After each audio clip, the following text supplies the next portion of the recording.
Entonces, ¿qué les digo? En un momento comenzamos, pero necesitamos que hablen, ¿cierto? Para checar lo de Facebook, por favor. Hola, ¿me escuchan? Aquí probando desde Jalapa, Sonia Morán. Por favor. Hola, ¿Me aquí escuchan? Francisco Jurado desde Madrid.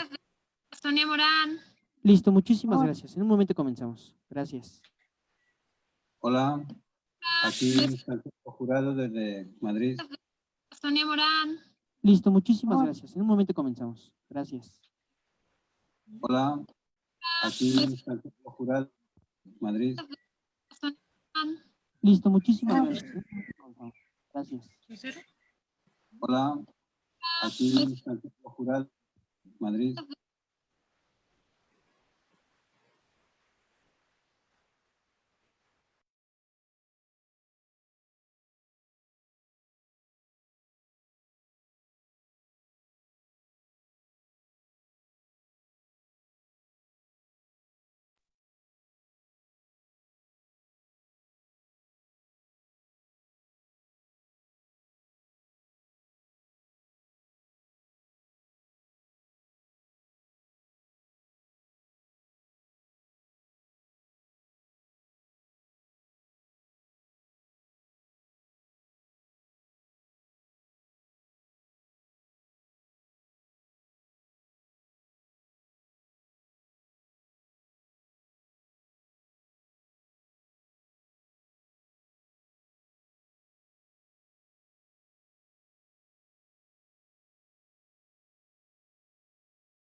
Buenas tardes, bienvenidos a este webinar, el quinto de Oxical, esta vez la cal en estructuras históricas, como habíamos prometido. Agradecer el favor de su preferencia y atención. Les suplicamos su paciencia, pues este es un evento totalmente en vivo y además transcontinental porque tenemos invitado desde España. También saludamos a quienes nos siguen en Zoom y también a quien nos sigue en Facebook Live. Ahí les mandamos muchos saludos, gracias por su preferencia. En primer lugar, nuestra solidaridad y sentir con aquellos que están sufriendo más por los estragos de la pandemia, especialmente los médicos y gente de salud. Estamos transmitiendo en directo desde Puebla, guardando la sana distancia. Y estamos también desde Madrid, España, transmitiendo para diversas partes del planeta. Mi nombre es Mario Juan Alarcón, la empresa es Oxical, lleva 3 décadas produciendo la cal de mayor pureza en Mesoamérica, tanto para nixtamal, tortilla, como para la conservación del patrimonio cultural y natural. Estamos viendo que hay personas que ya nos han acompañado en otros webinars, les agradecemos seguir con nosotros, y también vemos que hay gente que no había estado, entonces bienvenidos a Oxical. Vamos a dar unos lineamientos antes de empezar. Me disculpo de antemano porque no podremos mencionar a los que están ahorita siguiéndonos, sintonizándonos, porque no nos daría tiempo. Los micrófonos permanecerán apagados, sin embargo, ustedes van a poder hacer todas las preguntas que gusten desde su computadora o desde su dispositivo móvil. Recibiremos todos sus comentarios, preguntas y aportaciones por el mismo chat de la aplicación de Zoom y también por Facebook Live. Favor de escribirlas. Intentaremos atender todas las preguntas y ya sea en este panel, durante esta reunión, o también posteriormente nos ayudarán nuestros expertos también a ir respondiendo en los próximos días. De los webinarios anteriores hemos logrado atender prácticamente todas sus inquietudes. Muchas gracias. Nos demoramos algunos días, pero lo conseguimos. Notamos que es una audiencia diversa y multidisciplinaria. Entonces, quiero aclarar que esto no es un foro, este no es un foro académico, no es un foro científico. Por lo tanto, nos disculpamos por adelantado con los expertos que nos están sintonizando, pero vamos a dar, digamos, preferencia en beneficio del público general que se interesa en este tema. Tampoco es un taller ni un curso, no es un tutorial, es un acercamiento, una aproximación a esta temática. Saludos hasta Yucatán, a distribuidora de productos para restauración, que es Oxical en la península. También estamos poniendo ahí la liga para que nos puedan contactar la gente que nos sigue desde la península. Bueno, el recorrido de esta tarde en México, esta noche en España, será 3 presentaciones, 3 panelistas de 15 minutos cada una. Vamos a hacer un recorrido por la cal en estructuras históricas, experiencias en España. También vamos a hablar sobre la vulnerabilidad y daños en edificios históricos ante el paso de ondas sísmicas y hablaremos de los 32 siglos de la cal y su vigencia. La parte quizá más enriquecedora va a ser el conversatorio que habrá hacia la parte final de este webinar. Sin más, voy a presentar a nuestro moderador. Tenemos noche de gala porque tenemos un panel de extraordinario y un moderador que es el arquitecto Salvador Ávila Gaitán, egresado del Instituto Politécnico Nacional. Participa en la conservación de edificios patrimoniales desde 1970 en diversas empresas y dependencias gubernamentales, entre ellas el INVAL, Secretaría de la Presidencia, SAOP, SEDUE, el Instituto Nacional de Antropología e Historia, etcétera, en diversas entidades federativas, prácticamente en todo el país.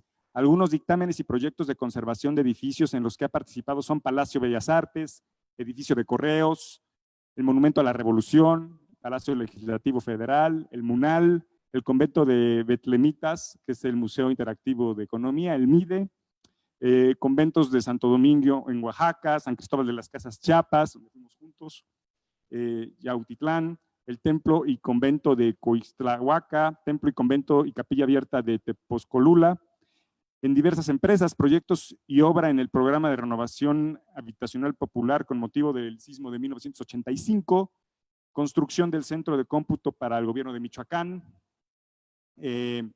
supervisión arquitectónica de la construcción de la torre de Pemex, etcétera. Entonces, con todo esto, un gran etcétera. Con todo esto, pues le doy la bienvenida a nuestro moderador de esta tarde-noche, el arquitecto Salvador Ávila. Gracias por acompañarnos. Bueno, buenas tardes. Muchas gracias a Mario por la invitación a hablar de este tema en el que estamos interesados, todos los que estamos aquí, todos los que están de aquel lado de la pantalla. Como explica Mario, y esto es un foro interdisciplinario, pues la introducción es muy simple, muy corta, es simplemente que la cal es el material de construcción, el material para ligar piedra, adobe mezclado con otros materiales, que ha perdurado desde hace 3, 4 mil años, hay inclusive datos anteriores. Y la cal que tuvo esta este lugar preponderante durante todos estos varios miles de años. Perdió esa preponderancia aproximadamente al iniciar el siglo XX con las nuevas técnicas constructivas a bases de acero y de mezcla de cemento con diversos agregados, que es el concreto, que posteriormente se reforzó con elementos de acero, las varillas. Entonces, de ser un material fundamental durante toda esta etapa, larga etapa de la historia, a principios del siglo XX empezó a perder esta preponderancia y hoy en día pues está prácticamente perdida la tecnología. Quienes nos dedicamos a atender edificios construidos, en el caso de México, el patrimonio histórico que se clasifica como tal a partir de la llegada de los españoles, pues tenemos esos 500 años de construcción de edificios a base de piedra pegada con cal, 400 años quitando el último siglo. Y desde luego las culturas originarias de México también la utilizaron en todas sus construcciones.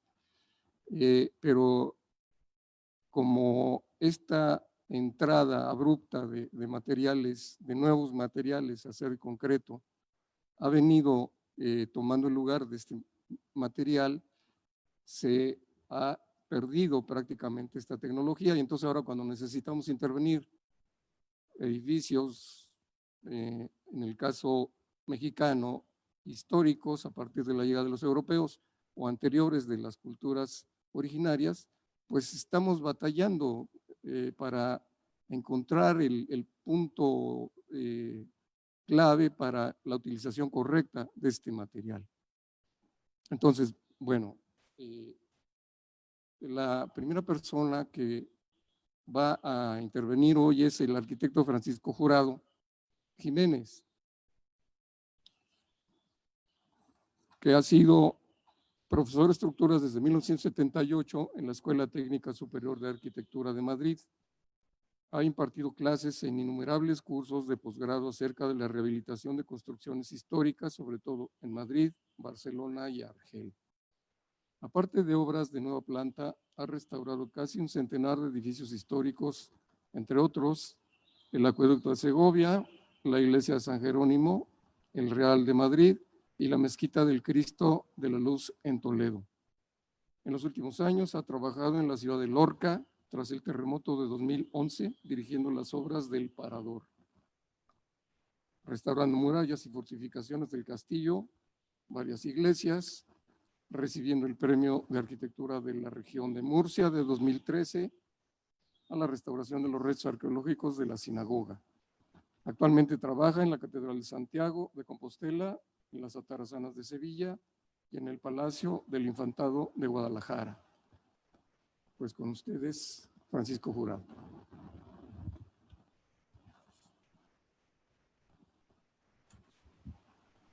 Hola. Pues nada, directamente paso a la presentación. Muchas gracias, Salvador, por la presentación de mi persona. Y vamos a ver si consigo que esto funcione.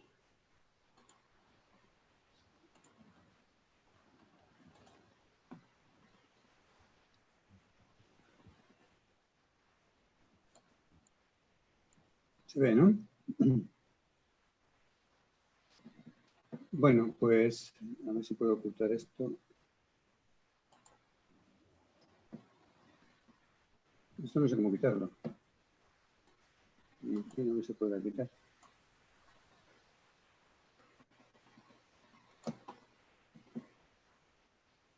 Bueno, pues yo, un poco siguiendo el hilo de Salvador, efectivamente, la formación que tuve en la Escuela de Arquitectura, yo terminé la carrera en el año 76. Bueno, pues la cal se estudiaba en los materiales, pero básicamente como un material más, pero no en las estructuras, ni tampoco en ese momento se estudiaba, digamos, la restauración como como una materia en ese momento, ¿no? Yo he recopilado aquí los documentos con los que nos manejamos y curiosamente me encuentro con que Javier Lahuerta, un catedrático de estructura en el año 54, es el que hablaba de morteros de cal con resistencias distintas y hablaba de la cantidad de cemento que habría que colocar. Estamos hablando del año 54, yo estoy hablando de estudiar en el año 70. Después de esto, pues acabamos la carrera, empezamos a trabajar y la cal nada más que la utilizamos para rebajar un poco el cemento cuando se hacía algo de ladrillo en obra nueva, ¿no? Después aparece en los muros la norma básica, esta Ministerio de la Vivienda del 1972, que son los muros resistentes de fábrica de ladrillo y que, bueno, pues más o menos recoge de un modo un poquito más exhaustivo lo que antes venía en ese prontuario que he comentado del año 54. De aquí pasamos a la norma básica en los años 90, en el que ya, digamos que desaparece el mortero M5 y el M10, quiero decir, vamos a cada vez a más resistencias, no sé por qué, es un tema que va desapareciendo los morteros más blandos y que al final acabamos en la normativa actual que tenemos en España, que es el Código Técnico de la Edificación, donde ya no se habla ni de la cal como elemento que pueda acompañar una estructura, porque lo que quería hablar era efectivamente de las estructuras históricas. Entonces, lo único que se dice es que sea su resistencia inferior al material que aglomera, obviamente, ¿no?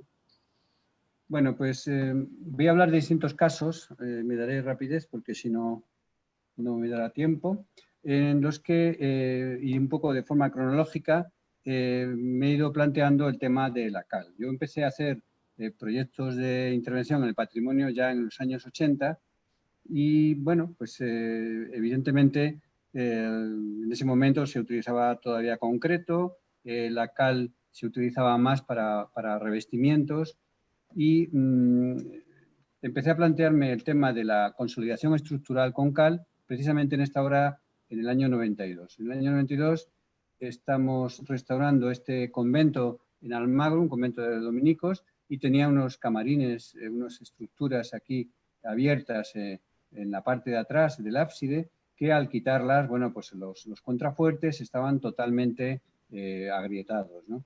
Bueno, ahí entonces se me ocurrió lo de que lo mejor sería rellenar los agrietamientos y todas las pérdidas de masa que había tenido, rellenarlos con cal.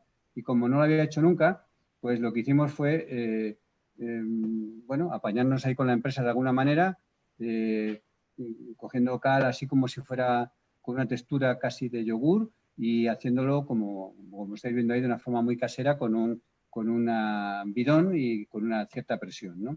En ese momento la cal que utilizamos era cal grasa, no era cal hidráulica. Bueno, aquí está ya restaurado el ábside con unos revocos de cal, pero bueno, me interesaba el tema de estructural. Y después de haberlo hecho esto con esta cal grasa, un compañero me comentó, pues eso no va a fraguar en la vida, porque si es cal que es aérea, necesita el aire y dentro de la fisura no. Y ya me preocupó y me pasé al cabo de muchos años, como 10 años, para ver cómo estaba. Y bueno, estas son fotografías que hice en las que se aprecia, bueno, pues que sí, sale un pelo, se ha marcado un poco casi más por retracción que por otra cosa las llagas, pero en principio, pues veis, ahí también se ve un poquito, pero claro, esto era algo que estaba totalmente deshojado y abierto, ¿no? Entonces, bueno, pues a partir de ese momento me planteé que lo suyo era evidentemente buscar cal hidráulica, ¿no? Entonces esa ocasión me llegó un poco años después porque me llamaron para esta iglesia en Arévalo, en Ávila, que tenía la torre con este aspecto, ¿no? Aquí la veis de lejos y estamos viendo un detalle de esta zona aquí a la derecha, ¿no? Claro, pensaban que estaba reventada por el peso. Realmente era más un problema de una gárgola que vertía agua ahí y la estaba deshojando, ¿no? Entonces, bueno, aquí sí que me planteé la consolidación de esta sección. Bueno, aquí veis realmente la torre de esta iglesia es el cubo de una muralla, de la muralla de Arévalo, y tiene incluso un paso de ronda que pasa por medio, ¿no? De hecho, la grieta está aquí, el paso de ronda está aquí y la gárgola que echaba el agua estaba por aquí. Por eso estaba destrozando todo esto. Bueno, pues aquí me planteé el inyectar o rellenar con cal hidráulica esta torre, en la que vemos la planta, en distintos niveles. Es muy curiosa porque el paso de ronda pasa a través de la propia torre y sigue por dentro de la iglesia, ¿no? O sea que la muralla era previa a la iglesia fagocitó lo que es la muralla, ¿no? Con este cubo.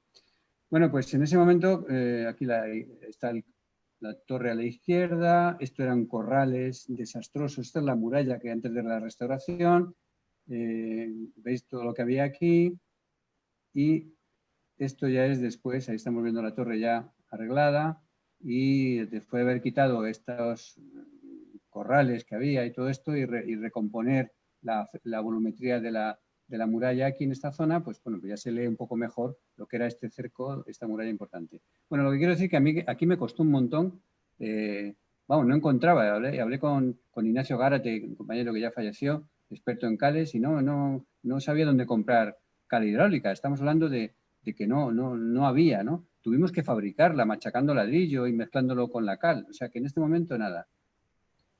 Después, un año después, di una charla en Valencia y al comentar estos temas de la cal, me dijeron que sí, que había una fábrica en Valencia que hacían cal hidráulica. Entonces ya en esta otra iglesia, de Chinchilla, en Albacete, interviniendo en el ábside, bueno, aquí son un plano del proyecto, pues teníamos patologías o daños de este tipo, ¿no? Pérdidas, o sea, una piedra caliza muy erosionada por viento, por nieve, es una zona muy fría, y por distintas meteorizaciones, y me planteé hacer todas las restituciones estas, no solamente inyectar cal hidráulica dentro, sino también utilizar la cal como un elemento de recomposición o de consolidación. Entonces, como veis aquí, permite, de algún modo, donde estoy marcando, que manteniendo la piedra original y rellenando con un mortero de cal compatibilizado en color y en dosificación con la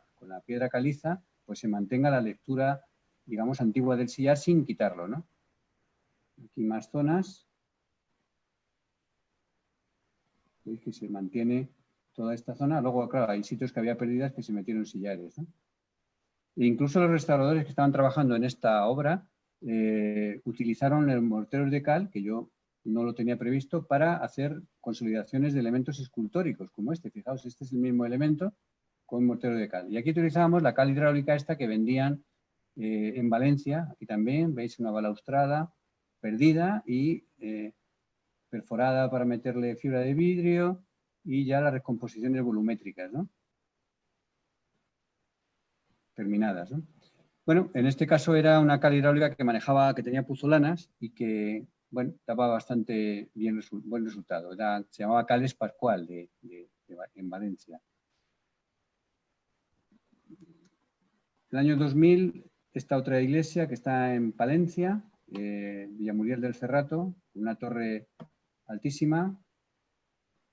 Es una iglesia románica con la torre gótica que envuelve la anterior, y que está todas las fábricas muy degradadas. En este caso, la torre tenía, bueno, veis unos agrietamientos impresionantes que además, bueno, salían en todas las documentaciones históricas, se veía toda esta grieta enorme, ¿no?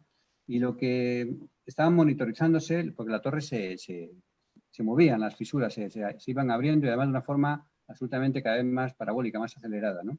Entonces se había planteado el apearlo o tal. Yo dije, ¿cómo se apeaba esta torre? ¿Cómo se iba a apear una torre? Entonces nos dimos cuenta que lo que tenía era 2 capas de sillarejo y el interior, que era un relleno de calicanto, que decimos, de piedra con cal, estaba absolutamente suelto, ¿no? Entonces se planteó el inyectar cal directamente, ¿no? Entonces primero se rejuntó de una forma provisional, se dejaron perforaciones y se fueron inyectando. Aquí veis, están dejando las perforaciones ya, se va inyectando de abajo para arriba, ya cal hidráulica directamente, se mezcla en una pastera en el propio andamio y se inyecta con una presión, a ver si me lo paso, con una presión de 1 kilo centímetro cuadrado. Bueno, después de rellenar hacia arriba, luego ya se limpia, fotografía del proceso. Aquí veis que se va rellenando de abajo para arriba y luego cuando ya sale por aquí, veis, aquí se está inyectando abajo y está saliendo por aquí. Cuando ya se ha terminado de inyectar, se sigue subiendo hacia niveles superiores, ¿no? las gráficas que había de deformaciones de movimientos era llegar la cal y colmatar todo el volumen del muro y veis que se estabilizaba totalmente. En esta torre me parece, creo recordar que el volumen de cal que se metió eran del orden de 40 toneladas, que era más o menos el 5% del volumen de los muros. O sea, es el caso que más he visto que tragara, digamos, la fábrica que estaba meteorizada totalmente, ¿no? Y bueno, pues todo esto, una vez inyectado todo y una vez terminado, pues aquí ya no había ningún problema. No se metió ni un cosito, ni una barra de nada, simplemente fue inyectar cal, volver a darle homogeneidad y cohesión al mortero, ¿no? Año 2000, bueno, pues aquí estamos hablando ahora de una restauración geológica, de unas peñas que están debajo esto es en Zamora, perfil de muralla también, con la catedral ahí al fondo, y sobre estas rocas, que también se caen, pues hicimos también inyecciones de cal para ir colmatando las capas de calcarenitas que se caían. Y bueno, pues veis, el mismo sistema. En este caso son tubos de cobre. Y también inyecciones, ¿veis? Se inyecta por un sitio, sale por arriba, luego se limpia. Y así vamos terminando de consolidar. O sea que la cal hemos utilizado también para consolidar en este caso el sustrato rocoso, porque era un paisaje también el propio cantil, ¿no? O sea, no se trataba de, porque las alternativas de otras cosas que habían hecho antes era unitar concreto delante y quedaba pues absolutamente horroroso el tema, ¿no? Entonces, con este sistema, aparte de unos anclajes de fibra de vidrio y toda una serie de técnicas ocultas, lo que se dejaba era la piedra otra vez como si no hubiera pasado nada, ¿no? Voy ahora más tarde, estoy corriendo mucho, creo que voy bien, ¿no? En 2001 estoy con las murallas de Atienza. Es una ciudad impresionante que tiene 6 kilómetros de murallas, tiene varios recintos. Y lo que propongo aquí por primera vez digo, de utilizar hormigones, o sea, nosotros decimos hormigón en vez de concreto, ¿no? Hormigones de cal. O sea, aquí cuando decimos hormigón siempre se entiende que es el cemento. Bueno, pues aquí empecé a utilizar el tema de hormigón de cal. O sea, en el fondo los hormigones es una mezcla de piedra, arena y aglomerante, pero bueno, había que aclarar que era de cal para restaurar lo que eran estas masas y estas soberbios paramentos de esta muralla, ¿no? Entonces, bueno, esto a una escala muy, muy pequeña. Si me acerco podéis ver el andamio. Si cada cuerpo de estos son 2 metros, pues os podéis hacer una idea del tamaño, ¿no? Bueno, aquí hay de todo tipo de daños debidos al hielo, al agua que entra, que se raja, a grietas, incluso en algunos casos como esta que se está reparando aquí, que aquí hay una parábola de caída, en fin. Pues todo con cal hidráulica, aquí hay una reconstrucción, todo con cal hidráulica, otra vez recomponiendo volúmenes, y en el caso concreto de cuando faltaba, por ejemplo aquí, falta muchísimo material, pues se hacía con un hormigón de cal remetido en un poco, rebajado, para que no tapara, digamos, lo que es el sillar. O aquí en este otro extremo, bueno, aquí veis otra fisura, todo esto significaba entablillar de forma amoldándose a la grieta para rellenar y que esa fisura quede totalmente trabada y no se nos pueda volcar un tramo, como ya ha ocurrido en algunos casos. Y esto, aquí que la muralla se perdía, no se sabía si seguía o no, pues hacíamos directamente un prisma para sujetar este voladizo enorme que había aquí. O sea que utilizamos el hormigón de cal de una forma bastante extensiva, ¿no? Esta es la fotografía que veis al principio. Veis que a mí me da un poco miedo que la gente con el tema de la imagen pudiera decir algo, pero se entendió perfectamente que lo que se estaba haciendo era conservar y no reconstruir y simplemente reparar. Incluso aquí en esta zona de la derecha, que eran unas oquedades de hasta 3,5 metros, 4 metros por debajo de la muralla, por el desgaste de la roca, pues hasta ahí utilizamos el hormigón de cal para rellenar. Era muy complicado ejecutarlo, había que el encofrado sujetarlo con la propia ladera y dejábamos salientes las rocas y recuperábamos lo que era el arranque original de la muralla. Aquí estamos extra 2. El nivel intra 2 está ahí arriba, sobre esa zona, ¿no? Incluso llegamos a hacer alguna monada como esta, porque en esta zona, que aquí tuvimos un vuelco de un tramo, que luego se reconstruyó, un vuelco debido a que los arqueólogos se pasaron hurgando, y además tenemos ahí arriba el cementerio, que está a un nivel 10 metros más alto, echando tierras por aquí y agua, ¿no? Bueno, pues por aquí baja la roca, y esta roca desaparece aquí, había una zona de blandón, y entonces lo que hicimos fue una especie de semiescultura con este hormigón de cal para significar también la contemporaneidad de esa intervención, igual que aparece en este aquí, aunque no se vea, me acerco, quizás se vea la fecha de la, ¿veis? Del año este para fechar, digamos, la reconstrucción de este tramo que se había perdido, ¿no?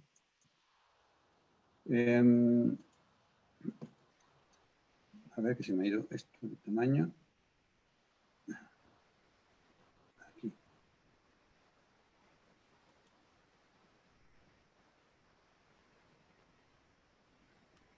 Es que no sé por qué se ha puesto tan pequeño, tan grande esto.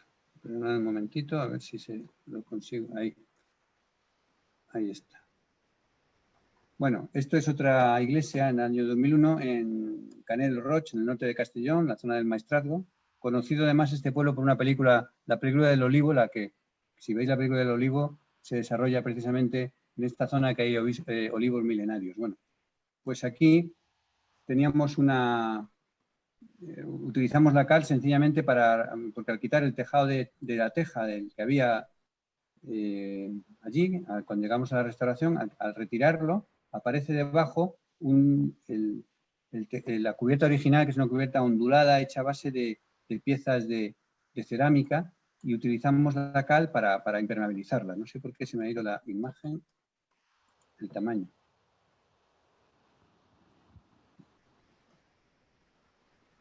¿Veis? Entonces utilizamos la cal para impermeabilizar. No conseguíamos impermeabilizar del todo, rejuntando pues la cubierta antigua, la original, y lo que hicimos al final fue colocar otro suelo encima. Realmente es como un pavimento, ¿no? Hicimos un fue textil y volvimos a poner otras piezas cerámicas también recibidas con mortero de cal. O sea que aquí utilizamos la cal como impermeabilizante. Esto también lo mismo hicimos en el Cristo de la Luz, que es esta construcción del siglo X y que, bueno, pues en las cubiertas, descubrimos que las cubiertas originales, no sé por qué sale esto más grande de la cuenta, perdonadme un momento a ver si consigo que no me salga así. Es que se me ha puesto esto grande y no... A ver.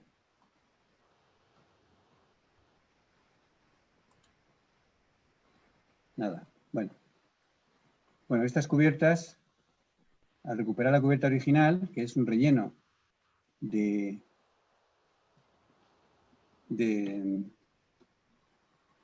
arcilla con cal mezclada, fijaos, estamos hablando del siglo X, pues utilizamos el mismo sistema para ir recuperando la cubierta original. Esto es como estaba antes y esto es como estamos ahora.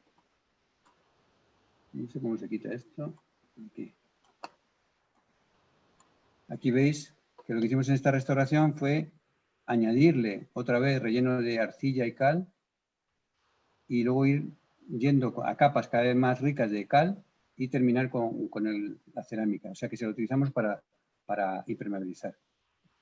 Y bueno, pues esta cubierta, paso ya de ella.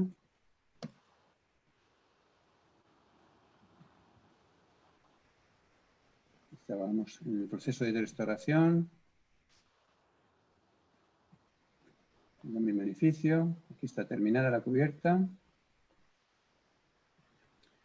Aquí en este caso es una iglesia en Córdoba que los pilares estaban partiéndose.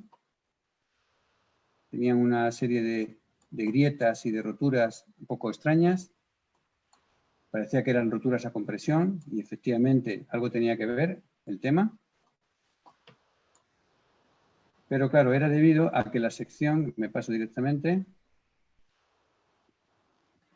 La sección está hecha así, está hecha con piezas por fuera y un relleno interior más flojo. Claro, al aflojarse esto por tema de humedades, al degradarse, aumenta muchísimo la tensión, trabaja como si fueran secciones huecas, ¿no? Entonces lo que hicimos fue inyectar cal hidráulica también en el interior, sencillamente para mejorar. Aquí hay un diagrama de las admisiones, hicieron los que lo estuvieron inyectando, para al final recuperar su resistencia. Bueno, esto es en la Catedral Vieja de Lérida, en la que, bueno, es un material muy complicado, porque es una piedra, una arenisca muy arcillosa, que se rompe, ¿veis qué pinta tiene? Y que, bueno, pues lo que hacen es chapar, y claro, este sistema de chapar cada vez va acabando con el material original. Entonces aquí hicimos pruebas de, perdón, aquí, con cal, ¿veis? Aquí hay varias pruebas, esta de abajo, esta también creo que la hicimos nosotros, pero aquí está el color mejor, ¿lo veis? O sea, yo siempre soy partidario de que se maneje la cal para recuperar. ¿Cuántas, una pregunta, ¿cuántos casos le faltan para verlo del... Uno. Entonces, ya está. Esto, quería decir que sigo, esto es de ahora, esta obra la hemos acabado ayer, realmente, y ahora pues seguimos con la cal. En este caso es un convento en Lorca, que después de picar, veis que todos los cementos que tenían, cosa que se hacía en los años 70, lo que hemos hecho ha sido, pues, nada, hacer un revestimiento de cal, veis otras paredes que estaban mal, y esto lo he puesto porque simplemente para que vierais que ahora mismo, en la actualidad, pues seguimos trabajando con la cal, en este caso aérea, para el revestimiento. Bueno, era la última caso, o sea que he querido dar una visión general de la aplicación en el patrimonio. Gracias. Me imagino que saldré de aquí. Muchas gracias, Francisco, muy amable. Bueno, ahora, como el público es bastante heterogéneo por las preguntas que están llegando, una breve explicación. Como el arquitecto jurado ha mostrado casos en España, muchos de ustedes estarán reconociendo algunos de esos edificios y su influencia en las ciudades coloniales mexicanas, Guanajuato, Oaxaca, Morelia, en fin. Todas esas ciudades pues abrevan de esos conocimientos, como los ejemplos que pone el arquitecto jurado. Como repito, un público muy heterogéneo y que están haciendo preguntas muy específicas, las vamos a agrupar para tratar de contestarlas al final y si no, las contestaremos por escrito. Pero para ser consecuentes un poco con todo el saber que hay en el público, que es, repito, muy heterogéneo, yo le preguntaría al arquitecto Galicia, ¿por qué en casos como este en España y los casos que nosotros tenemos que atender en México, ¿por qué no usar cemento? Si es un material que se consigue en cualquier papelería, que es muy fácil de manejar, que todos los albañiles lo conocen, ¿por qué empeñarse en utilizar la cal, que es un material escaso, complejo de conseguir y difícil de manejar? ¿Por qué, arquitecto Galicia, usar cemento? Y después de que el arquitecto nos diga por qué, le preguntaría a Mario la diferencia entre cal hidráulica y cal grasa. Ok. Bien. Normalmente en otras generaciones de profesionistas para poder hacer trabajo de consolidación o de mantenimiento en general del patrimonio histórico. Y utilizar cemento, pues evidentemente es un error. La cal corresponde perfectamente a una composición molecular de los materiales que son los originales de los edificios, y lo que provocamos al materiales industrializados pues es hacer una deformación tanto del sistema constructivo como del proceso químico natural que se provoca dentro de los elementos. Es por eso que la cal, en todas sus virtudes y ventajas, pues nos está provocando una hidroventilación impide una impermeabilización de los paños y evidentemente las elevaciones capilares en las humedades no se producen, cosa muy distinta que se genera el sellado molecular que provocan los materiales industrializados, como es el caso del cemento. Aquí el arquitecto en España perfectamente se ha dado cuenta que si hubiera utilizado morteros con material industrializado como el cemento, Portland, pues evidentemente a estas alturas esas consolidaciones y esos resanes y esas reparaciones ya se hubieran separado. Estamos gastando demasiado en integrar procesos diferentes en materiales que son muy nobles. Muy bien, brevemente, en cuanto a la diferencia entre la cal aérea y la cal hidráulica, bueno, la cal aérea funciona, endurece con el CO2 del aire, y la cal hidráulica, que no hidratada, hidráulica, tiene componentes de puzolana, silicatos, aluminatos, que hace que pueda endurecer, trabajar en ausencia de aire, en ausencia de CO2. Así brevemente. A veces hay mucha confusión en esos términos, pero quería aclarar. Muy bien. Bueno, pues ahora va el turno de la doctora Sonia Morán Rodríguez, licenciada en Arquitectura por la Benemérita Universidad Autónoma de Puebla, maestra en Arquitectura, Tecnología de la Arquitectura de la UNAM, doctora en Ciencias de la Tierra, área Riesgos por Fenómenos Naturales en el Instituto de Geofísica de la UNAM, con una estancia de investigación en el Instituto de Geofísica y Prevención de Desastres Sísmicos en la Universidad de Granada, España. El tema fue mitigación de riesgos en instalaciones hospitalarias. Además, tiene 2 estancias postdoctorales en el Instituto de Ecología AC, con los temas análisis de los componentes urbanos de la ciudad de Jalapa, Veracruz, e identificación de los factores de vulnerabilidad socioeconómica y ambiental en las localidades cercanas a los proyectos hidroeléctricos suspendidos, Los Pescados en Huacomulco, Veracruz, y La Parota en Guerrero. Evaluadora nacional del programa Hospital Seguro, autora en diversas publicaciones científicas nacionales e internacionales. Ha realizado divulgación de la ciencia participando en conferencias internacionales en Suiza, Estambul, Turquía, Inglaterra y China. En áreas de estudio son planes y proyectos enfocados a la arquitectura sustentable, evaluación del riesgo y vulnerabilidad por fenómenos naturales en instalaciones críticas y en edificios históricos, seguridad de instalaciones y planes de emergencia, evaluación económica del riesgo y vulnerabilidad y apoyos económicos en situaciones de desastre. Doctora Morán, tiene la palabra. Hola, muchas gracias. Agradezco, Mario, esta maravillosa invitación, a todo tu equipo de la empresa Oxical por hacer posible este foro, a los panelistas con quienes estoy compartiendo, y bueno, principalmente a cada una de las personas que nos están viendo y escribiendo, porque el que se brinda en este tiempo es su interés en temas constructivos que son tradicionales, ¿no?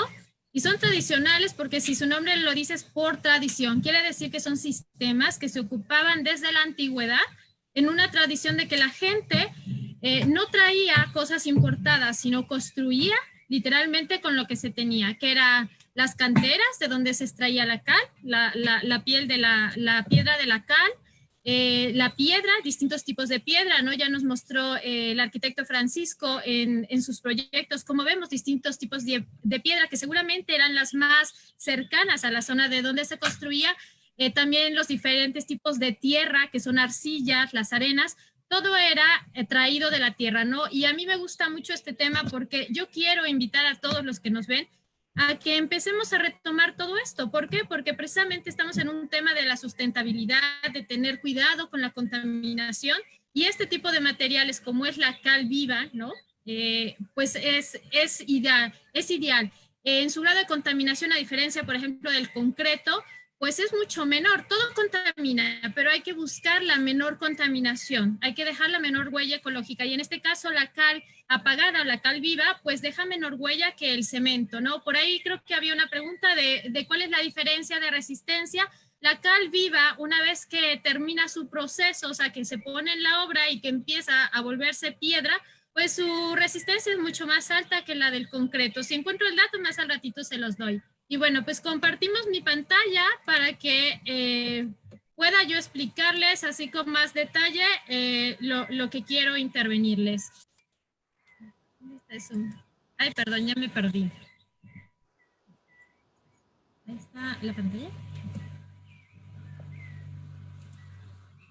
Compartir pantalla. Aquí.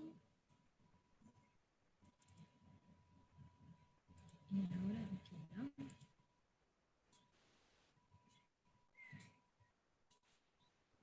Ok, bueno, lo que yo les voy a hablar es un poquito acerca de la vulnerabilidad y los daños. Quiero dejarles bien planteados unos objetivos, que es identificar por qué causan daño los sismos, ¿no? Los principales daños que nosotros vamos a observar en las estructuras históricas y hablar un poquito de la cal como un elemento resistente, que ya algo nos ha mencionado Francisco. No puedo soslayar, dar un poquito de introducción de qué es la vulnerabilidad. La vulnerabilidad son todos aquellos factores que se encuentran en una construcción, en una persona, que nos hacen susceptibles a tener un daño. Entonces, como vamos a hablar de daños, ver que todos esos factores que nos van a hacer susceptibles a tener el daño corresponden a lo que es la vulnerabilidad. Y la vulnerabilidad tiene o es parte de una maravillosa. Tiene que ver con el riesgo.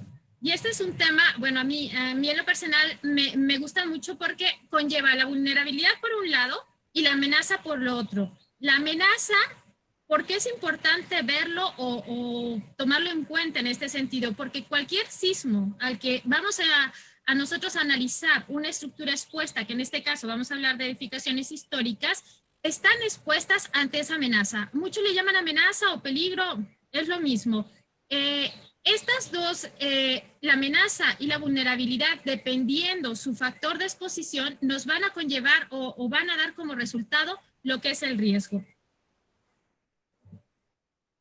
Vamos a ver a grosso modo qué es un sismo. Todos sabemos que todos lo hemos sentido, ¿no?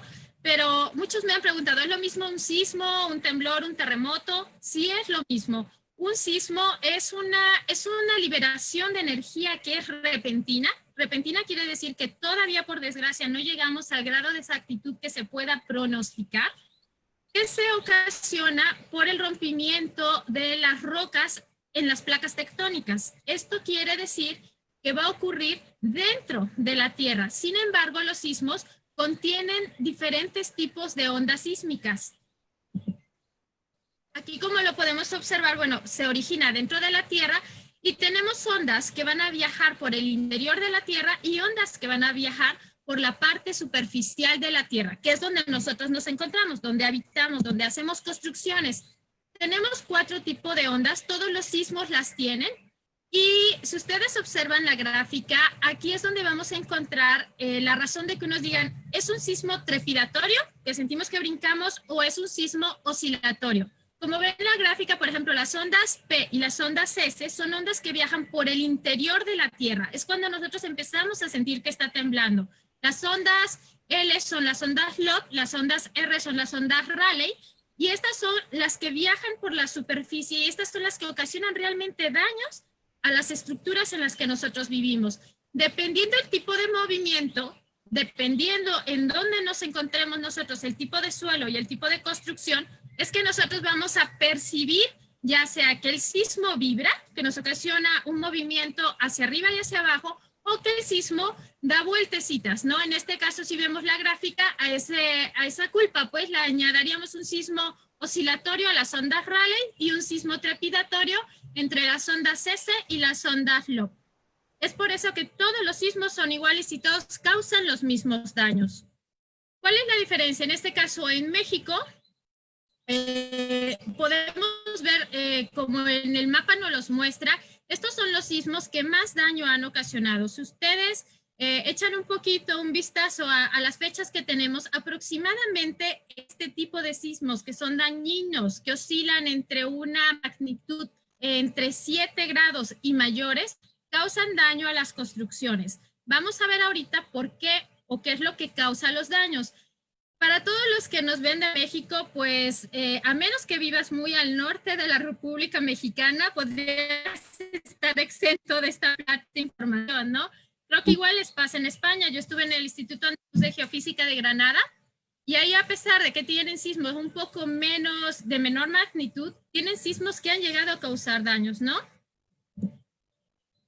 Vamos a empezar, ese fue como la introducción un poquito de qué son los sismos. Vamos a ver ahora cuáles son los daños que ocasionan o por qué se ocasionan daños. Estos daños son del sismo, del más reciente que tuvimos en México hace un par de años. Y este es un convento. ¿Qué es lo que nosotros observamos? Si ustedes ven las fotografías, realmente vemos daños que son graves, ¿no?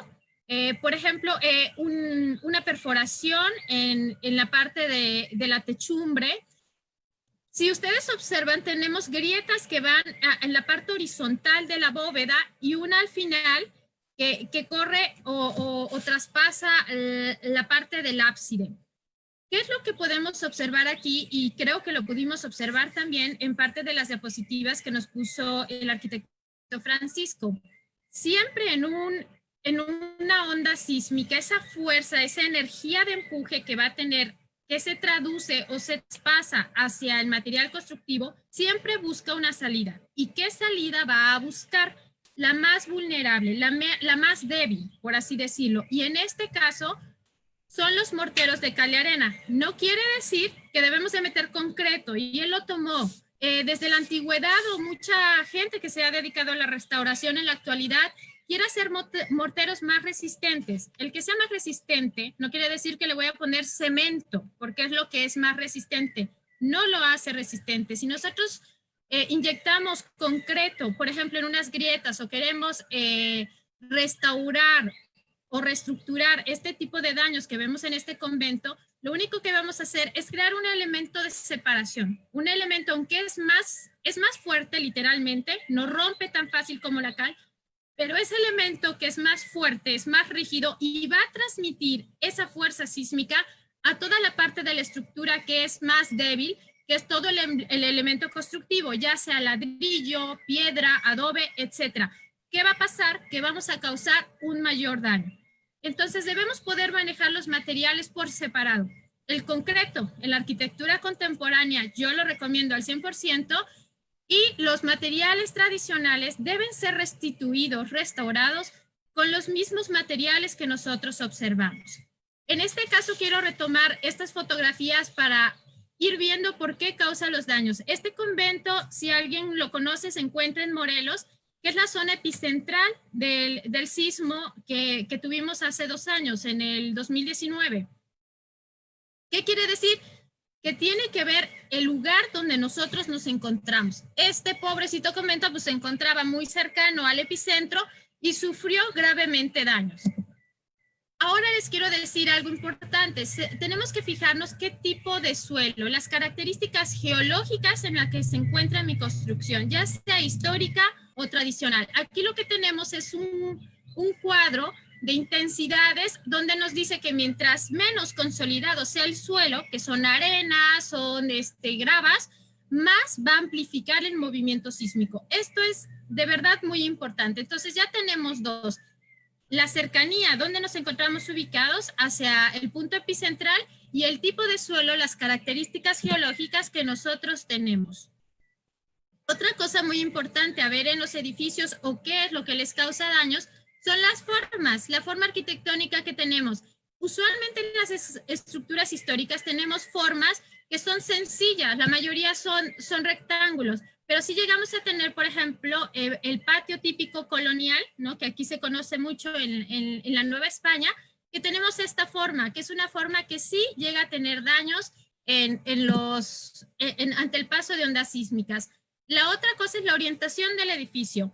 Se ha comprobado que si tu edificio se encuentra totalmente paralelo a la onda sísmica, de forma perpendicular ante el paso de la onda, pues va a tener mayores daños, como es el caso de estudio que ahorita lo estamos viendo en el sismo del 85 en la Ciudad de México. Estas fotografías son de los 2 sismos de Puebla. Este fue el de 1919. Otra causa de los daños es la falta de mantenimiento. La vimos con Francisco. Cuando tenemos morteros o juntas que ya se encuentran muy deterioradas por intemperie o porque no se les ha dado mantenimiento, vamos a tener una estructura que está debilitada. Entonces viene la fuerza sísmica y lo primero que va a hacer, pues rompe las juntas, no hay con qué adherir los materiales y estos van a llegar al colapso o en ocasiones a tener grietas importantes, como es lo que observamos en estas fotografías. Otro elemento que es muy importante tomar en cuenta son las cosas que hacemos nosotros todos los arquitectos, restauradores, etcétera. Por ejemplo, este es un caso muy interesante del sismo de hace un par de años, se llama la Casa de Alfeñique, y se le puso un andamiaje que costó millones de pesos cuando realmente no era necesario colocar toda esa estructura de acero. La fachada se separó de la casa porque tuvo 2 etapas constructivas. Entonces, en la segunda etapa constructiva, no se amarró netamente la estructura y se separó. Tenemos grietas de separación que había que hacer únicamente, llenarlas con mortero, inyectar cal y arena, y no debemos de buscar morteros muy reforzados, porque lo que vamos a hacer es que esa estructura golpe, va a ser más rígida, no rompe y transmite, nuevamente lo repito, la fuerza sísmica a los elementos que son más absorbentes. En este caso tenemos, por ejemplo, otra intervención. Este es el Hospital de Jesús en la Ciudad de México, es el más antiguo de América Latina. ¿Y qué hicieron? Pues toda la estructura que ustedes ven alrededor es un edificio totalmente contemporáneo que sufrió graves daños en el sismo del 85, no se ha caído, no lo han reestructurado. ¿Qué va a pasar en un sismo similar? Pues que este edificio, que es enorme y es de acero, es de concreto, que tiene un periodo de oscilación distinto a la estructura histórica, va a golpear, porque aparte no se dejó la separación adecuada entre un elemento y el otro, va a golpear a la estructura histórica y va a ganar, pues, si no se cae sobre ella, pues la va a tirar, ¿no? Aquí podemos observar un poquito, me gustaría tomar el tema de la cal. Esta es una construcción contemporánea que nosotros estamos llevando a cabo, que es una construcción de adobe. Tenemos siempre una construcción con elementos tradicionales, mezclar un elemento que es más vulnerable como es el adobe, que no quiero llamarle vulnerable, quiero decirle con características de absorción sísmica distintas al ladrillo, por ejemplo, y tenemos en este caso decidimos juntearlo con morteros de cal y arena. Si ustedes observan ambas fotografías, en un asentamiento, en un movimiento sísmico, lo que vamos a tener es que la grieta, la fuerza sísmica es liberada a través de las juntas de cal y arena. Cuando llegue a encontrar a un elemento un poquito más débil, rompe, por ejemplo, en este caso rompe el adobe. Sin embargo, este tipo ni siquiera llegan a ser grietas, son fisuras, no tienen ningún inconveniente. ¿A qué voy con esto? Que la cal realmente nos da o nos proporciona un material que es altamente resistente, que por sus características es absorbente, va a absorber la fuerza sísmica y en caso de ruptura es fácil volverlo a restituir, es fácil inyectarlo, es fácil restituirlo, que a tener pérdidas cuantiosas. Por ejemplo, yo me dedico a hacer evaluación de daños tanto en construcciones tradicionales como en construcciones contemporáneas. Los daños que vemos en acero y en concreto son, vaya, se te cae el muro, tenemos cuarteduras muy grandes en X, grietas que atraviesan de un lado al otro, que es difícil verlos en las construcciones históricas. Más sin embargo, tiene mucho que ver las características de malas intervenciones, de falta de mantenimiento y cercanía a las zonas epicentrales. Sin embargo, si son construcciones, por ejemplo, aquí en México se tienen construcciones que datan de 400, 350 años, vaya, nos hablan muy bien porque están construidas con cal, están construidas con arena, están construidas con piedra, están construidas con arcillas, ¿no? Con adobe. Entonces, yo les invito mucho a que retomemos esta arquitectura que es la que nos va a llevar, pues, hacia un cambio, ¿no? Es la arquitectura del futuro realmente, lejos de estar en el acero y en el concreto. Por último, les quiero dejar, bueno, pues unas recomendaciones. Yo recomiendo que en las construcciones históricas debemos siempre respetar los materiales de esas mismas edificaciones, porque si así funciona por ciclos, va a funcionar toda la vida. Debemos promover estudios que brinden información acerca de la vulnerabilidad de las construcciones patrimoniales y, bueno, obviamente canalizar los recursos, porque el costo-beneficio de estas construcciones, de esta inversión, va a ser mucho más solventable que cualquier peligro o daño que nosotros lleguemos a tener a perderlas, ¿no? El aplicar criterios de mitigación del riesgo no solo es costeable, sino que brinda una mejor calidad de vida hacia la construcción, hacia donde nosotros nos encontremos, va a ser mejor, pues. Y en el caso del patrimonio edificado en ciudades como Puebla, México, no sé, Querétaro, España también tiene ciudades patrimoniales, pues favorecer el estado de conservación que nosotros tenemos. Y bueno, pues yo los dejaría con ese tenor. Y algo que quiero compartirles, ¿por qué la cal funciona? Porque es una piedra. Cuando tú la hidratas, se convierte en pasta. Cuando tú la colocas en una construcción, vuelve a ser piedra. Ese periodo de oxidación que sufre al ir perdiendo el agua que está hidratada, vuelve a ser pétrea. A diferencia del concreto, que siempre va a sufrir una degradación desde el día en que tú lo colocas, la cal no. La cal, si tiene un buen mantenimiento, si tenemos recubrimientos con cal, con morteros combinados con arena, con marmolina, con cosas que son tradicionales y propias de la... Vamos a tener una piedra que de verdad romperla es difícil, pues es difícil, y siempre vamos a tener fortificaciones o construcciones más seguras, pues. Les agradezco mucho y empezamos la sesión de preguntas. Muchas gracias, doctora Morán. Bueno, tratando de hacer una pequeña síntesis rápida de la intervención de la doctora y del arquitecto jurado, pues de lo que se trata es de respetar los sistemas constructivos originales, pero no por una cuestión protocolaria, sino porque al intervenir edificios construidos con determinada técnica, se introducen técnicas distintas, se corre el riesgo de cambiar una serie de constantes de las que depende la estabilidad del edificio. Entonces, debemos, por conveniencia de la construcción del edificio, respetar sus materiales originales. Y en el caso del patrimonio histórico de México, que está perfectamente delimitado de la llegada de los europeos al último día del siglo XIX, esos edificios se tienen que atender con las técnicas originales, dentro de las cuales está la utilización del mortero de cal. Enseguida va a intervenir, nos va a hablar el arquitecto José Luis Galicia de 32 siglos de arquitectura a la cal y su vigencia. El arquitecto Galicia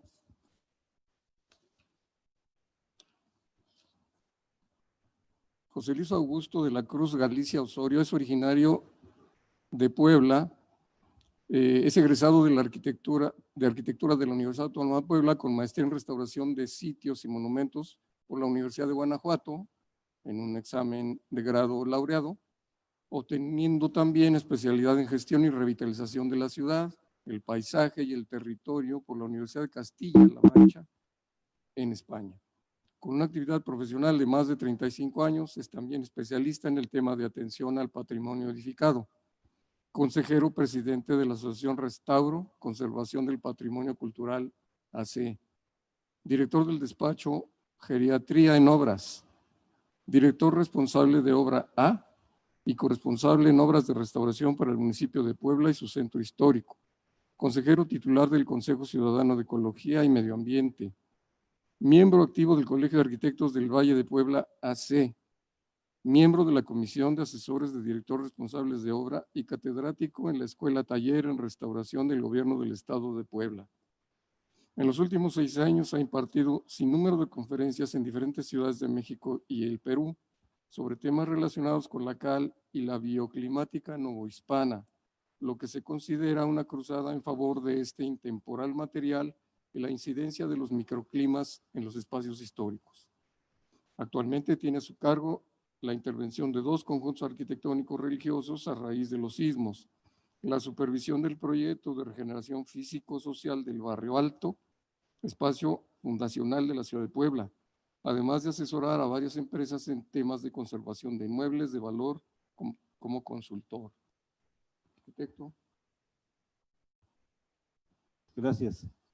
Pues primero quiero dar las gracias a la familia Juan, porque ese entusiasmo que presentan siempre para estos temas, la verdad, a nosotros nos satisface mucho y sobre todo que nos tengan la amabilidad de hacernos invitación para estar presentes acá. Muchas gracias, Mario. Nuestro tema, denominado 32 siglos de arquitectura local y su vigencia, es un tema que ya tenemos trabajando desde hace mucho tiempo y que esperamos la presenten en la pantalla para darle corrida.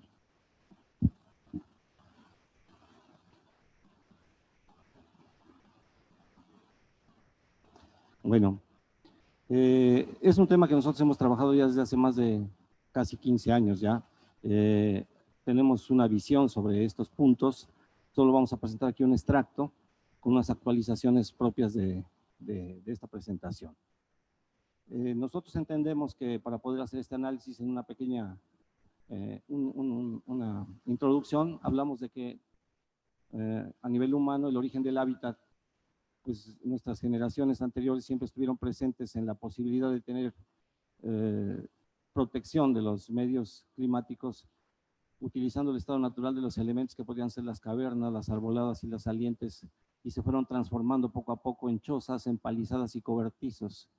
Posteriormente, con el crecimiento de los grupos humanos, cuando ya de nómadas pasan a sedentarios, ya hay una posesión de los sitios y ya permiten una permanencia que nos va a generar en una retrospectiva la creación de habitáculos en el estado natural para que estos grupos humanos tengan pues, una mejor armonía. En su primera instancia, estas traslaciones humanas no tenían pues acarreos de materiales en mayor medida.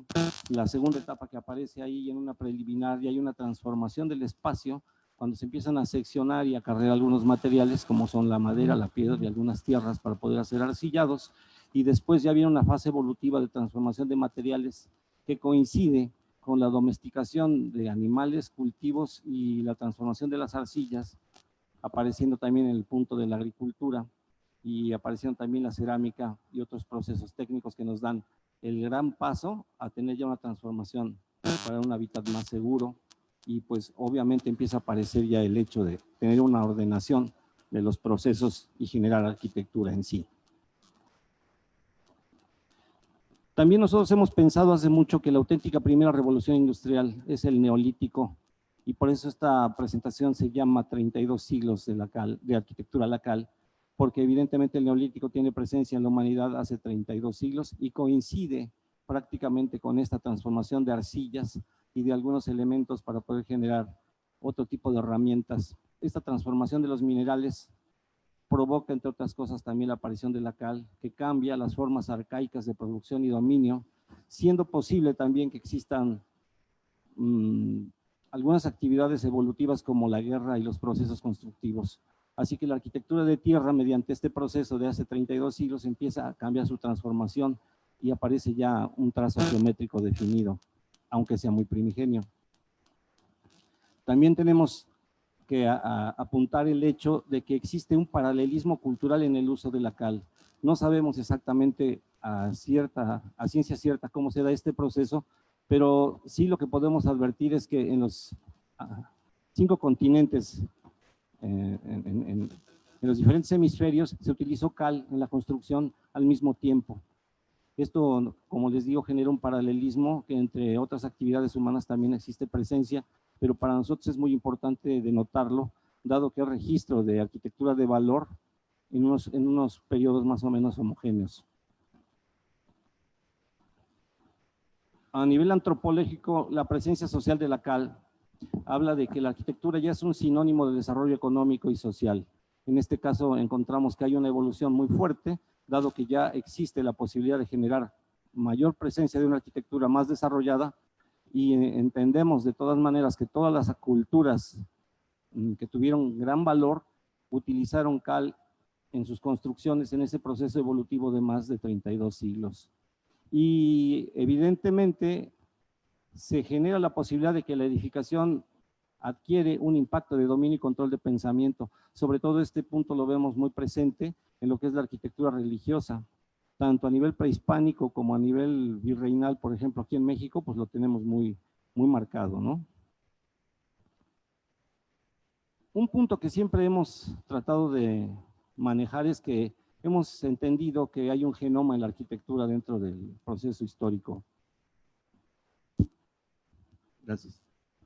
En este esquema que nosotros presentamos aquí, brevemente les explicaré que dividimos en la parte superior y en la inferior dos tipos de pensamiento que atañen a la arquitectura, el aspecto emotivo y el aspecto de la razón.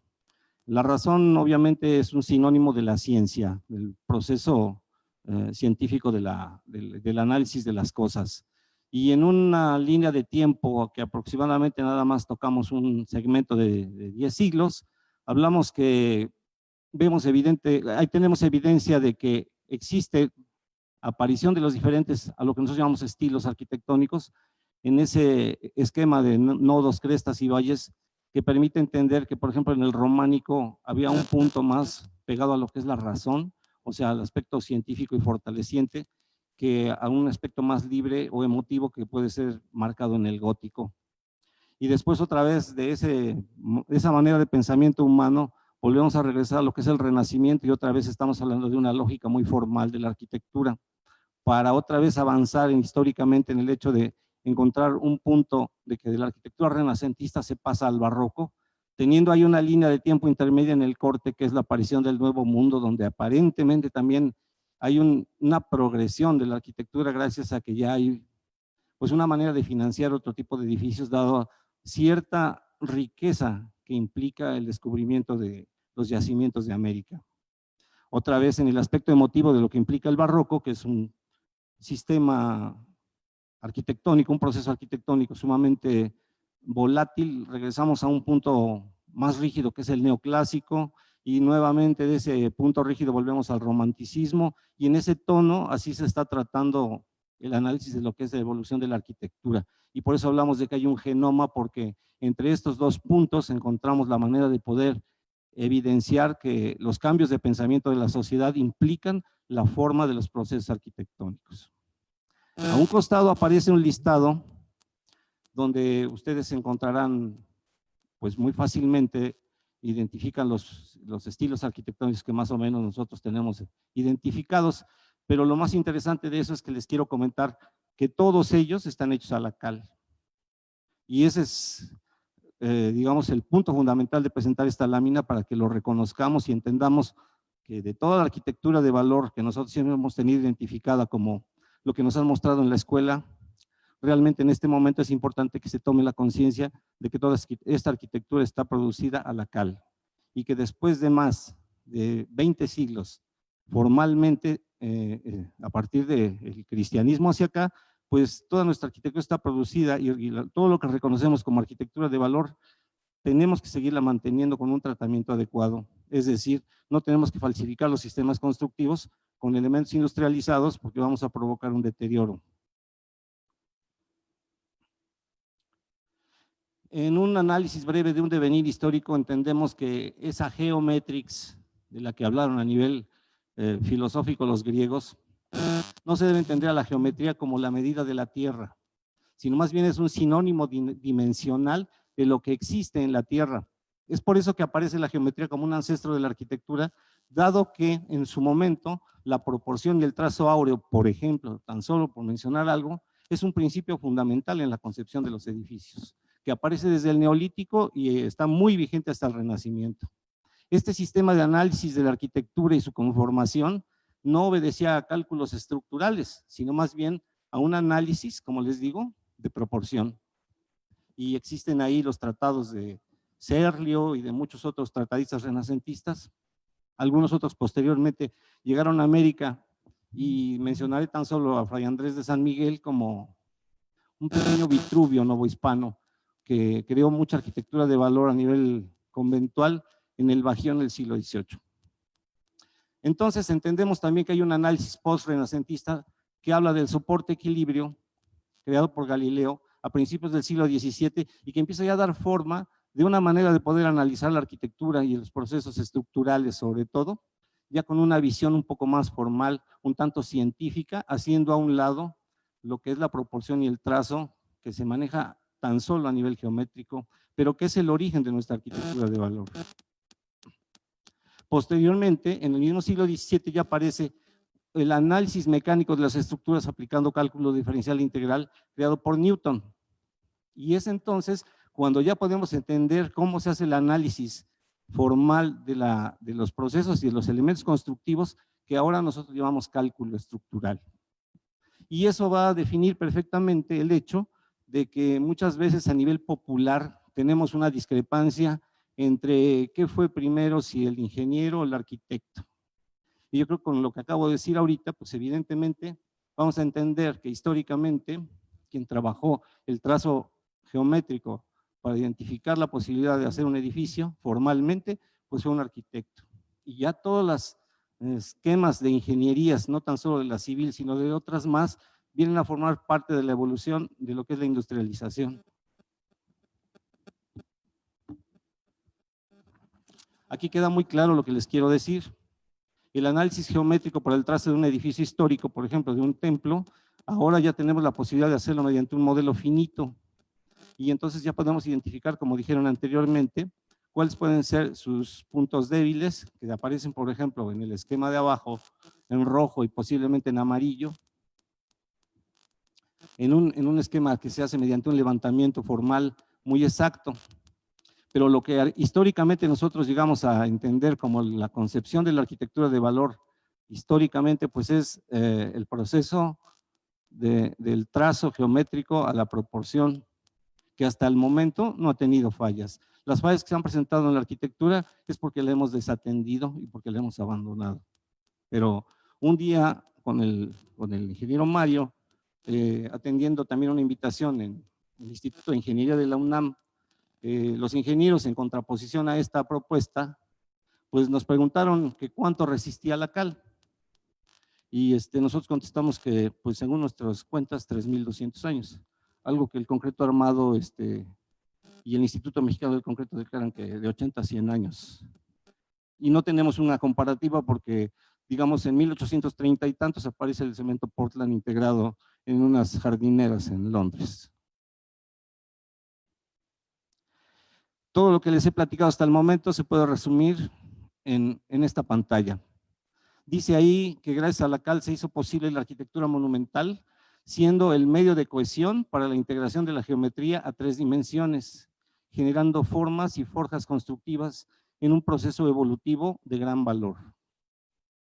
La manera de poder tener este éxito es que este fenómeno de la cohesión es lo que provoca que no haya una rigidez extrema y podamos tener la posibilidad de que un edificio vaya y venga dentro de un sismo y pueda tener la oportunidad de atenderlo correctamente, además conservar su posición en un momento dado, ¿no? Algún día definí la cohesión como el beso eterno que se dan las piedras con la cal y creo que esa es la manera más sencilla de poderlo expresar. Entendemos que la cal y todos estos elementos de los morteros que nos ocupan en este momento es que estos morteros mediante cal no fragua, porque la cal endurece por carbonatación. Y ello no provoca fragilidad, porque al hacer morteros duros, evidentemente los hacemos frágiles como si fuera un cristal. La industrialización busca la resistencia de los materiales, pero en conservación nosotros tratamos de entender que debemos observar la preexistencia de los mismos, provocando esa resiliencia para que se recuperen por sí mismos, ¿no? Para vislumbrar un futuro más claro. Otras bondades que vemos en los morteros a la cal es que provocan abundamiento y economía. Son más baratos, que tienen plasticidad, que hay hidrofugancia, es decir, no se sellan. Hay una compaginación molecular con todos los elementos y una estabilización posible de los mismos suelos para mejorar los sistemas de carga.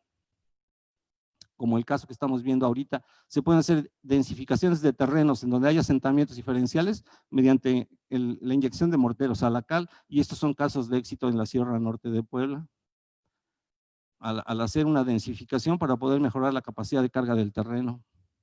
Ahora que hablaron de sismos, bueno, en Santo Domingo tenemos ahí, en Santo Domingo de Puebla, aquí tenemos una intervención que viene siendo una consolidación mayor y una protección de elementos muy, muy debilitados como vienen siendo las espadañas.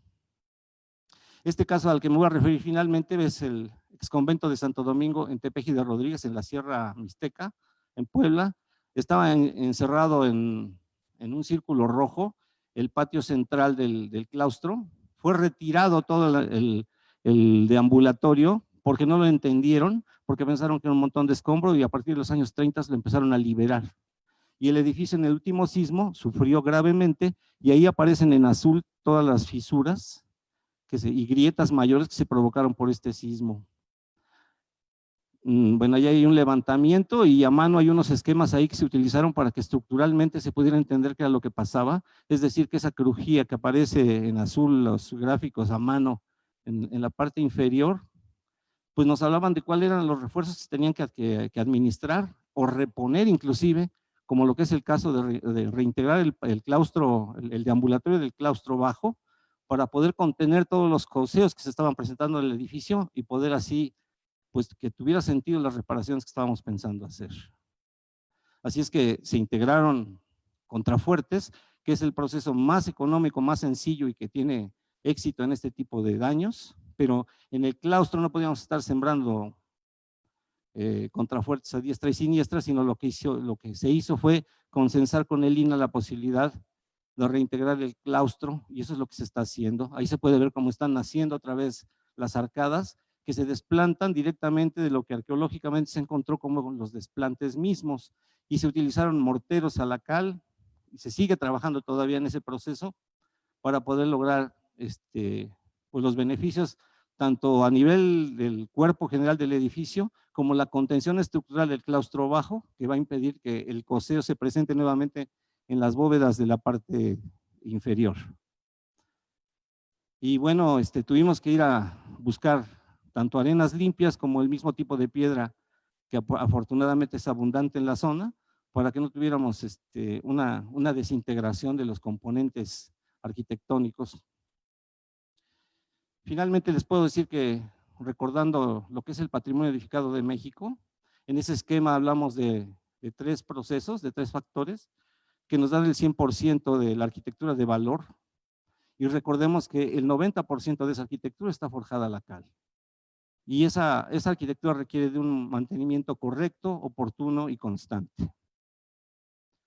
2 puntos más para poder dejar el micrófono, es que nosotros entendemos que hay una discrepancia cultural a este siglo, y tenemos la idea de que tener muy clara la diferencia entre viejo y antiguo es uno de los primeros problemas que existen a nivel social y a nivel inclusive profesional. La arquitectura lacal es lo que nos da, digamos, la oportunidad de poder hacer ese viaje en el tiempo de la arquitectura de valor y poderla trasladar a otras generaciones. Finalmente les dejo esta idea para que nuestra arquitectura pueda pervivir. Para poderla atender hay que saberla entender. Muchas gracias. Muchas gracias, Luis. Bueno, lo que sigue es la participación del público de nuestros invitados a atender sus preguntas. Bueno, nos piden mandar saludos a Argentina, Uruguay y España, donde nos están oyendo, a Perú también. Hay varias preguntas. Voy a hacer grupos de 3, 4 preguntas y que las conteste la doctora, Francisco o José Luis. Nos preguntan por la fibra de vidrio para reponer faltantes. ¿Con qué se aglutina la fibra de vidrio para reponer faltantes?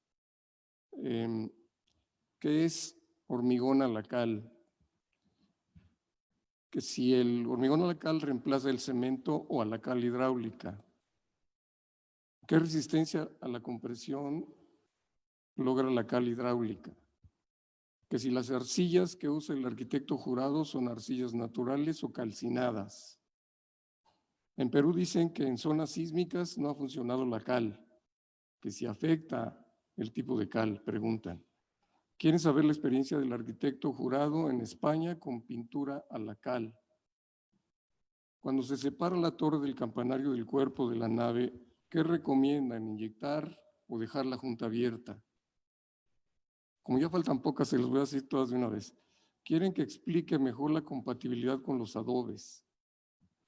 quieren saber de las inyecciones de grietas y qué es resiliencia y elasticidad, y siguen llegando. Por lo pronto, sí, tenemos 5 minutos para atender estas preguntas. ¿Quién quiere?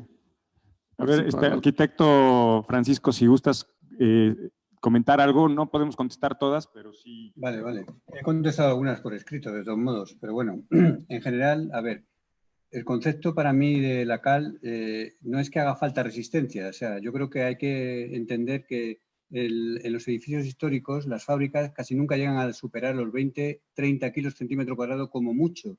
Yo cuando he ensayado hormigones de cal he querido que no pasen la resistencia de 50-60 kilos centímetro cuadrado, o sea que es un hormigón de muy baja resistencia. El concepto de hormigón de cal es que efectivamente en vez de poner cemento ponemos como elemento aglutinador, como elemento la cal, ¿no?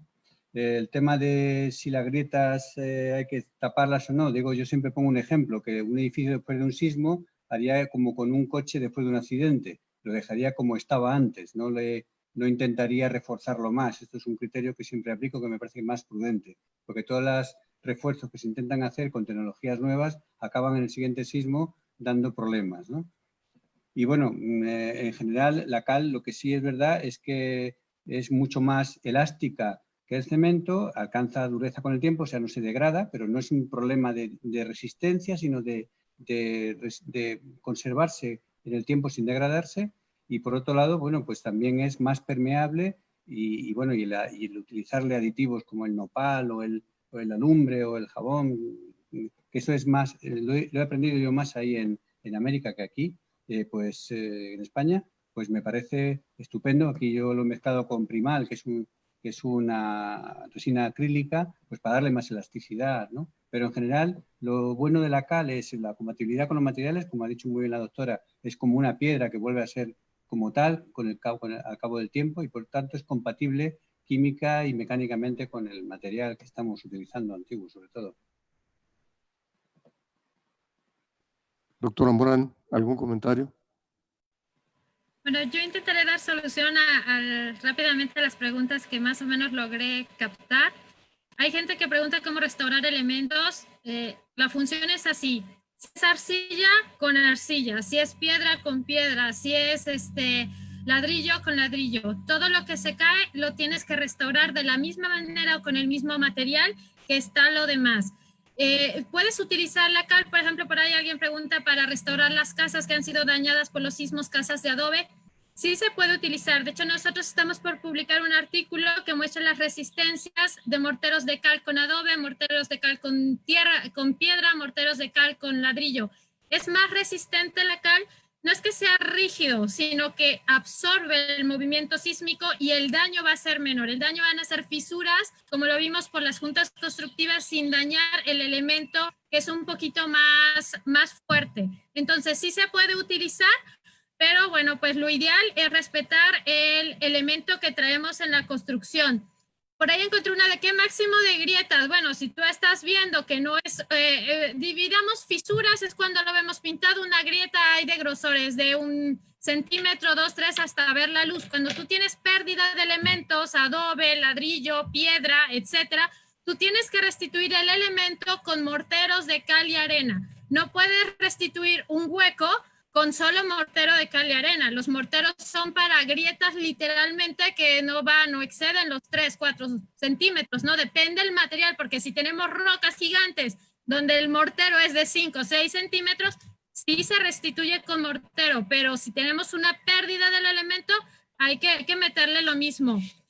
Para las arcillas, que si hay arcillas naturales o hay que meterles otras cosas, por favor, tradicional o natural debe de conjugarse con lo natural. Ya Francisco lo decía, podemos poner aglutinantes, aglomerantes, selladores como es la baba de nopal, el alumbre, el jabón, etcétera, pero hay que saberlos utilizar. Cada cosa sirve para algo específico. La baba de nopal es un sellador. ¿Qué te puede servir? Sellar el adobe en un espacio interior. En un espacio exterior donde está expuesto a un aguacero, va a durar un par de meses, pero lo va a lavar. Tienes que poner un alero que lo cubra. el alumbre y el nopal funciona muy bien para impermeabilizar. Si tú viertes sobre morteros de cal y arena o sobre barro, primero alumbre, primero jabón, luego alumbre, haces una consistencia de un impermeabilizante que cuando tú viertes el agua se encapsula y parece que corre sobre aceite. No se va. Digo, nosotros ya hicimos esa prueba, ya lo tenemos documentado. Funciona de verdad a la perfección. Por ahí también vi, por ejemplo, si ponemos químicos para acelerar esto, no se metan lo tradicional con lo tradicional, lo contemporáneo con lo contemporáneo. Por favor, no mezclemos. Para todo hay una solución y siempre hay forma de buscarla. Los cálculos de la resistencia, ya les comenté, bueno, sí hay algunos artículos, ahí pónganle en el Google un poquito, meterse a leer un poco, ¿no? Hay poca información acerca de esto porque es poca la gente que, por ejemplo, en mi ramo, decidimos hacer investigación con cosas tradicionales porque muchos se les ha tachado de mayor vulnerabilidad, entonces pues todo el mundo opta por el concreto y el acero. ¿Que si es la arquitectura del futuro? Pues por supuesto que lo es, porque con el grado de contaminación que estamos viviendo, vamos a volver a lo retro, o sea, a lo que no contamina. Si tú tienes una casa de adobe en una zona que hace, por ejemplo, aquí Jalapa, que es húmedo, que es caliente, pues funciona súper bien, no necesitas aire acondicionado, porque cuando hace calor va a ser fresco y cuando hace frío va a ser cálido. Los morteros de cal y arena, por ejemplo, en la casa que estamos construyendo, viven con parte de la humedad, no en exceso, pero es un material que es vivo y va a vivir con el medio ambiente al que pertenece. Por ahí vi un caso muy específico de Perú, que habría que verlo. No recomiendo que hace caso que la cal se está lavando, seguramente porque traen una mezcla que es inadecuada. Puede ser que la calidad de la cal dentro de la cal viva o la cal apagada, que nosotros le llamamos que es la cal en piedra, hay calidades, funciona muy bien, pero tiene que ver con qué están haciendo los morteros. Si es la calidad de arena que se le pone, el tiempo de secado es importante. Si nosotros estamos poniendo morteros en una zona muy húmeda o tenemos mantos freáticos muy cercanos, el mortero va a dilatar en secar, no es concreto. El concreto al otro día tienes un fraguado, va fraguando, en 5 días ya lo puedes pisar. En el caso de la cal no es así. Hay morteros, por ejemplo, en la casa que nosotros estamos colocando, que es una zona húmeda, que hemos esperado un mes para pisarlo. Todos los elementos tradicionales requieren de un proceso de espera, no es la arquitectura así de ya, ¿no? Porque tampoco vas a Home Depot y lo compras. O sea, hay que buscarlo. Y yo llamo mucho a que el público renueve este tipo de arquitectura porque favorece que sea ecológico, contamina menos, favorece la economía local, ¿no? Que la gente se ponga a hacer adobe, que haya caleras que se reviertan, ¿no? Favorece muchas cosas, realmente. Gracias, bueno, doctora. Muchas gracias. Bueno, al arquitecto Galicia le pediríamos unas breves conclusiones. Ya el tiempo nos comió. Sí. Gracias. Pues finalmente creo que el asunto de la duda que hay sobre la resistencia de los morteros a la cal es que efectivamente hay muy baja resistencia, pero se trabaja mediante un sistema. Tanto la geometría de los edificios con la compaginación de los morteros a la cal generan un sistema. Entonces no hay necesidad de estar buscando cuánto resiste si estamos entre 60 y 80 kilos por centímetro cuadrado a nivel compresión. Al hacer un conjunto, es por eso que las secciones y las dimensiones son tan importantes en la arquitectura histórica. Yo le quiero dar muchas gracias a Mario por la oportunidad que hemos tenido de participar. Quiero darle las gracias a su familia, quiero darle las gracias a la audiencia, a los participantes que nos han hecho favor de permitirnos acompañarlos y pues esperamos que estos foros se repitan constantemente. Gracias. Muchas gracias, arquitecto Galicia. Bueno, como siempre, el tiempo se fue, pero sí queremos agradecer a todos ustedes que participaron, a quienes mandaron sus preguntas, se las vamos a contestar por escrito. Hay muchísimas preguntas de todo tipo, hay unas preguntas muy específicas para un especialista y hay otras preguntas un poco más generales. Sí, les agradecemos mucho su participación y les agradeceríamos si pueden volverse a comunicar, que nos den una opinión sobre el desarrollo de esta sesión. Muchas gracias. Muchas gracias, arquitecto. Ya para terminar, primero agradecer al moderador, el arquitecto Salvador Ávila, agradecer a los panelistas, arquitecto Francisco, muchas gracias por la desvelada hasta España. Nada más mencionar que aquí en México la cal es tan importante que nos la comemos todos los días en la tortilla. Vamos a tomarnos un taquito ahorita a su salud desde aquí en Puebla.